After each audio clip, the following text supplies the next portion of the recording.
Hey Bobby, how you doing? Sorry that you couldn't make it to the house this weekend, so what I thought I'd do is put together this little video for you. You know, Muhammad can't go to the mountain goes to Muhammad. So you can show this to Colton or anybody else, and hope you enjoy it. I don't remember if you've seen any of the trains, so if some of this is repetitious, sorry about that. I'll kind of show things without any audio, and then I'm going to do a quickie tour where I just, point out a detail or two. You start feeling well, buddy, okay? We love you. Bye-bye.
This engine was a favorite of my mom's and my aunt's, and they played with this engine during the 1940s. This engine hails from 1935, so this is one of the two engines that got me started with Grandpop's trains.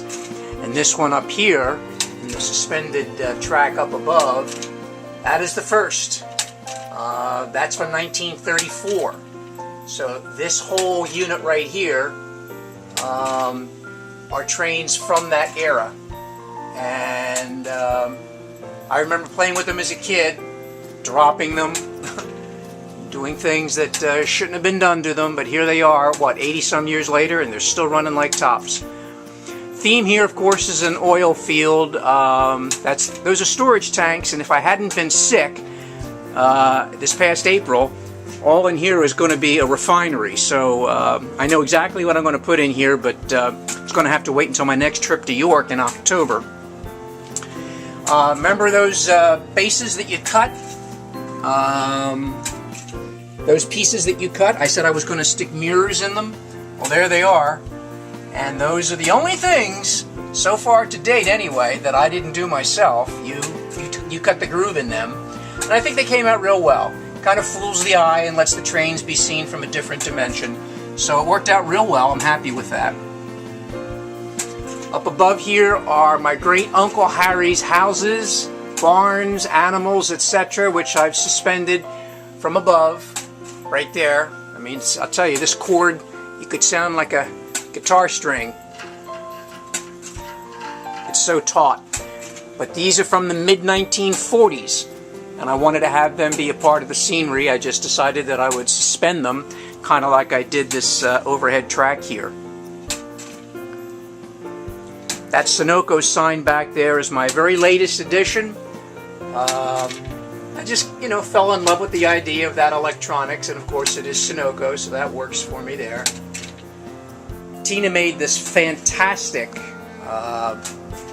skirting for the two train platforms, and it's all themed railroad, and I went ahead and I picked this up online from a place in San Antonio, Texas. I love it. I love it. And it hides all the underneath stuff that, I don't mind my handiwork being shown, and I don't even mind the wiring being seen, but it does look better when it's done with this kind of finishing touch. I just like it. I made this silly tunnel here. A lot of this is not realistic, but just the kind of stuff that pleases me. Those are some railroad spikes from different places in Virginia that I see. I pick up trackside and bring them home, polish them up, paint them, and then list where it was that I found them. Like that one's from Clifton, and that's from Linden. You get the idea. And I'm beginning to slowly start to add little trucks and things like that that are in 143 or 148 scale. Here's a bridge that I made.